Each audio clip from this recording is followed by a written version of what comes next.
High friends welcome to my YouTube channel. राज्य 9, 10 ও 11, 12 ক্লাসে teacher পোস্টের জন্য পরীক্ষা হতে চলেছে।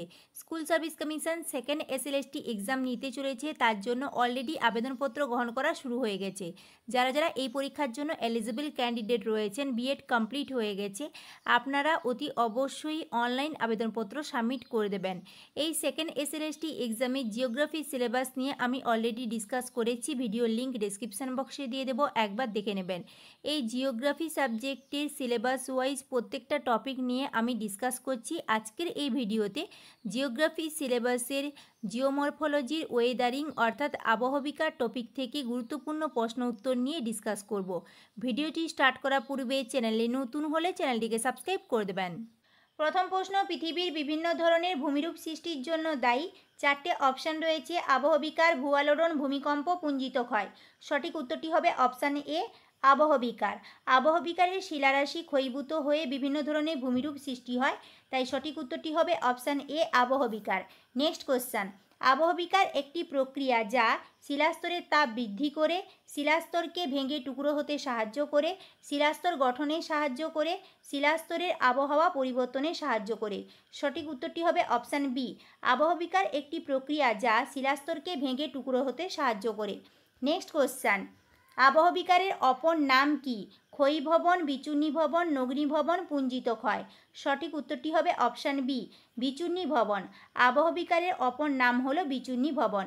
নেক্সট কোশ্চেন, প্রাকৃতিক শক্তির মাধ্যমে শিলাস্তরের অপসারণকে কি বলা হয়?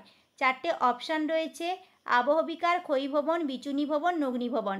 সঠিক উত্তরটি হবে অপশান বি, ক্ষয়ীভবন। প্রাকৃতিক শক্তির মাধ্যমে শিলাস্তরের অপসারণকে বলা হয় ক্ষয়ীভবন। পরবর্তী প্রশ্ন, উষ্ণতার তারতম্যের ফলে সমকেন্দ্রিক স্তর বিশিষ্ট শিলা খোসার আকারে ছেড়ে যাওয়াকে কি বলে? স্বল্পমোচন, ক্ষুদ্রকণা বিসরণ, প্রস্তরচায়ী খণ্ডীকরণ, স্তরায়ন। সঠিক উত্তরটি হবে অপশান এ, স্বল্পমোচন। উষ্ণতার তারতম্যের ফলে সমকেন্দ্রিক স্তর বিশিষ্ট শিলা খোসার আকারে ছেড়ে যাওয়াকে বলা হয় স্বল্পমোচন। নেক্সট কোশ্চেন, যান্ত্রিক আবহবিকারের সবচেয়ে বেশি প্রাধান্য কোথায় দেখা যায়? কোন জলবায়ু অঞ্চলে যান্ত্রিক আবহবিকারের সবচেয়ে বেশি প্রাধান্য দেখা যায়? ক্রান্তীয় জলবায়ু অঞ্চলে, উপক্রান্তীয় জলবায়ু অঞ্চলে, উষ্ণ আর্দ্র জলবায়ু অঞ্চলে, উষ্ণ মরু জলবায়ু অঞ্চলে।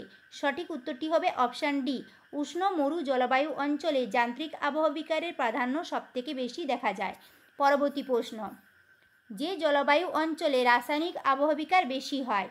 চারটে অপশান রয়েছে, ক্রান্তীয় জলবায়ু অঞ্চলে, নিরক্ষীয় জলবায়ু অঞ্চলে, শুষ্ক ক্রান্তীয় জলবায়ু অঞ্চলে, উপক্রান্তীয় জলবায়ু অঞ্চলে। সঠিক উত্তরটি হবে অপশান বি, নিরক্ষীয় জলবায়ু অঞ্চলে। নিরক্ষীয় জলবায়ু অঞ্চলে রাসায়নিক আবহবিকারের প্রাধান্য রয়েছে। রাসায়নিক আবহবিকারের জন্য জলের প্রয়োজনীয়তা রয়েছে, আর জলের প্রাচুর্যতা বেশি রয়েছে নিরক্ষীয় জলবায়ু অঞ্চলে, তাই এই নিরক্ষীয় জলবায়ু অঞ্চলে রাসায়নিক আবহবিকারের প্রাধান্য বেশি। পরবর্তী প্রশ্ন, সমসত্ব গ্রানাইট শিলায় যে আবহবিকার ঘটে? প্রস্তরচায়ী খণ্ডীকরণ, ক্ষুদ্রকণা বিসরণ, স্বল্পমোচন, জারণ। সঠিক উত্তরটি হবে অপশান সি, স্বল্পমোচন। সমসত্ব গ্রানাইট শিলায় স্বল্পমোচন আবহবিকার ঘটে থাকে। পরবর্তী প্রশ্ন, আবহবিকারের ফলে সৃষ্ট শিথিল শিলাচূর্ণকে কি বলে? চারটে অপশান রয়েছে, ক্যাটেনা, রেগোলিথ, সোলাম, প্যাডন। সঠিক উত্তরটি হবে অপশান বি, রেগোলিথ বলা হয়। আবহবিকারের ফলে সৃষ্ট শিলাচূর্ণকে বলা হয় রেগোলিথ, আর এই রেগোলিথ থেকে পরবর্তীকালে মৃত্তিকার সৃষ্টি হয়ে থাকে। পরবর্তী প্রশ্ন, লোহায় মরিচা ধরে যে রাসায়নিক আবহবিকারে? চারটে অপশান রয়েছে, কার্বনেশন, হাইড্রেশন, অক্সিডেশন, সলিউশন। সঠিক উত্তরটি হবে অপশান সি, অক্সিডেশন। অক্সিডেশন প্রক্রিয়ার ফলে ফেরাস অক্সাইড ফেরিক অক্সাইডে পরিণত হয়, ফলে লোহা নির্মিত দ্রব্য সহজেই মরিচা ধরে। পরবর্তী প্রশ্ন, দ্রবণ জাতীয় রাসায়নিক আবহবিকারের আদর্শ স্থান হলো?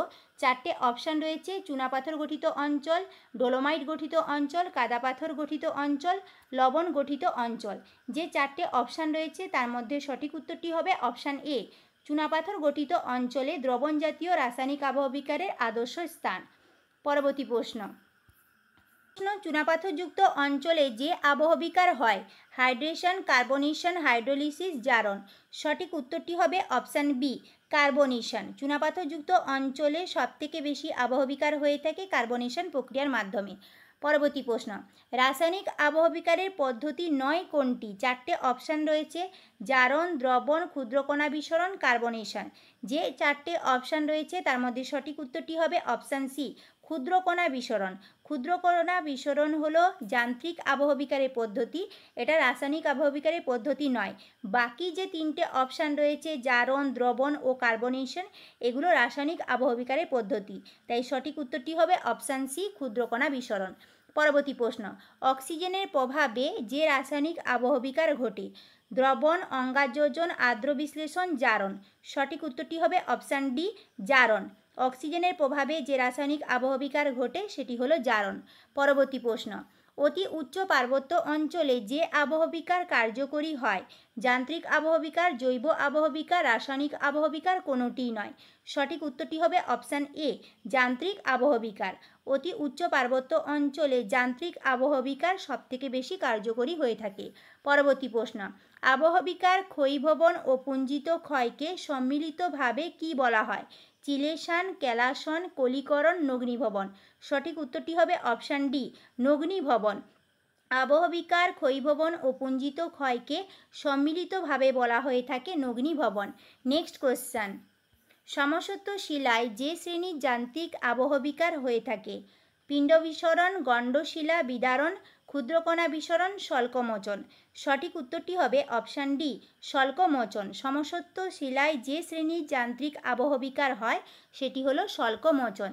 পরবর্তী প্রশ্ন, বিষমসত্ব শিলায় কোন শ্রেণীর যান্ত্রিক আবহবিকার হয়? ক্ষুদ্রকণা বিসরণ, গণ্ডশিলা বিদারণ, পিণ্ড বিসরণ, স্বল্পমোচন।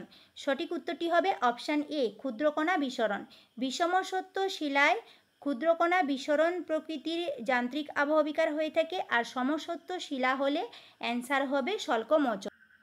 নেক্সট কোশ্চেন, শীতল পার্বত্য অঞ্চলে যান্ত্রিক আবহবিকার প্রক্রিয়ায় উৎপন্ন বিভিন্ন কোণ বিশিষ্ট যে প্রস্তরখণ্ড পর্বত গাত্রে সঞ্চিত হয় তাকে কি বলা হয়?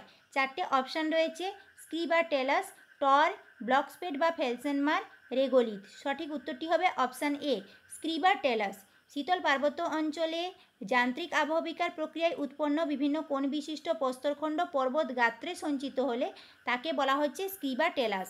নেক্সট কোশ্চেন, হিমশীতল পার্বত্য অঞ্চলে যান্ত্রিক আবহবিকার প্রক্রিয়ায় উৎপন্ন কোণ বিশিষ্ট যে প্রস্তরখণ্ড পর্বত পাদদেশে সঞ্চিত হয় তাকে কি বলা হয়? স্ক্রি বা টেলাস, টর, ব্লকস্পেট বা ফেলসেনমার, রেগোলিথ। সঠিক উত্তরটি হবে অপশান সি, ব্লকস্পেট বা ফেলসেনমার। নেক্সট কোশ্চেন, লবণ আবহবিকারের ফলে মরু অঞ্চলে যে আবহবিকার হয় তাকে কি বলা হয়? গহ্বরীকরণ আবহবিকার, কলিকরণ, ময়লার সংস্পর্শে ভাঙন, বোল্ডার ভাঙন। সঠিক উত্তরটি হবে অপশান এ, গহ্বরীকরণ আবহবিকার। পরবর্তী প্রশ্ন, আর্দ্র অঞ্চলে গ্রানাইট শিলা রাসায়নিক আবহবিকারে সুগভীর পর্যন্ত গোলাকৃতি অবস্থায় যে ভূমিরূপ গড়ে তোলে তাকে কি বলে? টর, ব্লকস্পেট, স্ক্রি, রেগোলিথ। সঠিক উত্তরটি হবে অপশান এ, টর। পরবর্তী প্রশ্ন, দ্রবণ জাতীয় রাসায়নিক আবহবিকারের আদর্শ স্থান হলো? 4টে অপশান রয়েছে, চুনাপাথর গঠিত অঞ্চল, ডোলোমাইট গঠিত অঞ্চল, কাদাপাথর গঠিত অঞ্চল, লবণ গঠিত অঞ্চল। সঠিক উত্তরটি হবে অপশান এ, চুনাপাথর গঠিত অঞ্চল। পরবর্তী প্রশ্ন, লোহায় মরিচা ধরে যে রাসায়নিক আবহবিকারে? 4টে অপশান রয়েছে, কার্বনেশন, হাইড্রেশন, অক্সিডেশন, সলিউশন। সঠিক উত্তরটি হবে অপশান সি, অক্সিডেশন। পরবর্তী প্রশ্ন, চুনাপাথরের গুহা, পলজি, উভালা সমৃদ্ধ কাস্ট ভূমিরূপ যে রাসায়নিক প্রক্রিয়ায় ঘটে? জারণ বা অক্সিডেশন, অঙ্গারযোজন বা কার্বনেশন, জলযোজন বা হাইড্রেশন, আর্দ্র বিশ্লেষণ বা হাইড্রোলিসিস। সঠিক উত্তরটি হবে অপশান বি, অঙ্গারযোজন বা কার্বনেশন। অঙ্গারযোজন বা কার্বনেশনের মাধ্যমেই চুনাপাথরের গুহা, পলজি, উভালা সমস্ত কাস্ট ভূমিরূপ তৈরি হয়। পরবর্তী প্রশ্ন, উদ্ভিদ ও প্রাণীদের নানা ক্রিয়াকলাপে শিলা চূর্ণবিচূর্ণ হয়ে থাকলে তাকে কি বলে? যান্ত্রিক আবহবিকার, রাসায়নিক আবহবিকার, জৈবিক আবহবিকার, কোনোটিই নয়। সঠিক উত্তরটি হবে অপশান সি, জৈবিক আবহবিকার। উদ্ভিদ ও প্রাণীদের নানা ক্রিয়াকলাপে শিলা চূর্ণবিচূর্ণ হলে তাকে বলা হচ্ছে জৈবিক আবহবিকার। পরবর্তী প্রশ্ন, আবহবিকারের ফলে ভূত্বকের শিলাস্তর চূর্ণবিচূর্ণ হয় এবং এই বিচূর্ণীকৃত শিলা যে ভূ আস্তরণের সৃষ্টি করে তাকে কি বলা হচ্ছে? রেভাইন, মরুভার্নিস, রেগোলিথ, চাপ হ্রাসজনিত আস্তরণ। সঠিক উত্তরটি হবে অপশান সি, রেগোলিথ। আবহবিকারের ফলে ভূত্বকের শিলাস্তর চূর্ণবিচূর্ণ হয় এবং এই বিচূর্ণীকৃত শিলা যে ভূ আস্তরণের সৃষ্টি করে তাকে বলা হচ্ছে রেগোলিথ। নেক্সট কোশ্চান, রাসায়নিক আবহবিকারের মাত্রা যে অঞ্চলে যান্ত্রিক আবহবিকারের চেয়ে বেশি। চারটে অপশান রয়েছে, অর্ধশুষ্ক অঞ্চল, উপকূলীয় অঞ্চল, মরু অঞ্চল, শীতল নাতিশীতোষ্ণ অঞ্চল। যে চারটে অপশান রয়েছে তার মধ্যে সঠিক উত্তরটি হবে অপশান ডি, শীতল নাতিশীতোষ্ণ অঞ্চল। শীতল নাতিশীতোষ্ণ অঞ্চলে রাসায়নিক আবহবিকারের মাত্রা যান্ত্রিক আবহবিকারের চেয়ে বেশি। পরবর্তী প্রশ্ন, স্বল্পমোচন সর্বাধিক ঘটে যেখানে বার্ষিক তাপমাত্রা পার্থক্য বেশি, যেখানে তাপমাত্রা খুবই বেশি, পার্বত্য অঞ্চলে, যেখানে বার্ষিক বৃষ্টিপাতের পার্থক্য বেশি। যে চারটে অপশান রয়েছে তার মধ্যে সঠিক উত্তরটি হবে অপশান এ, যেখানে বার্ষিক তাপমাত্রা পার্থক্য বেশি। আজকের এই ভিডিওতে জিওগ্রাফি সিলেবাসের জিওমরফোলজির আবহবিকার অর্থাৎ ওয়েদারিং থেকে ইম্পর্টেন্ট 30টি প্রশ্ন উত্তর নিয়ে ডিসকাস করলাম। এই প্রশ্ন উত্তর নিয়ে যদি কারো কোনো কোয়ারি থাকে তাহলে আমাকে কমেন্ট করে জানাবেন, আমি অবশ্যই অ্যান্সার দেব। নেক্সট ভিডিওতে জিওগ্রাফির অন্যান্য টপিক নিয়ে ডিসকাস করব। আজকের এই ভিডিওটি যদি হেল্পফুল মনে হয় তাহলে লাইক করবেন, বন্ধুদের সাথে শেয়ার করবেন, আমার চ্যানেলটিকে সাবস্ক্রাইব করে দেবেন। Thank you.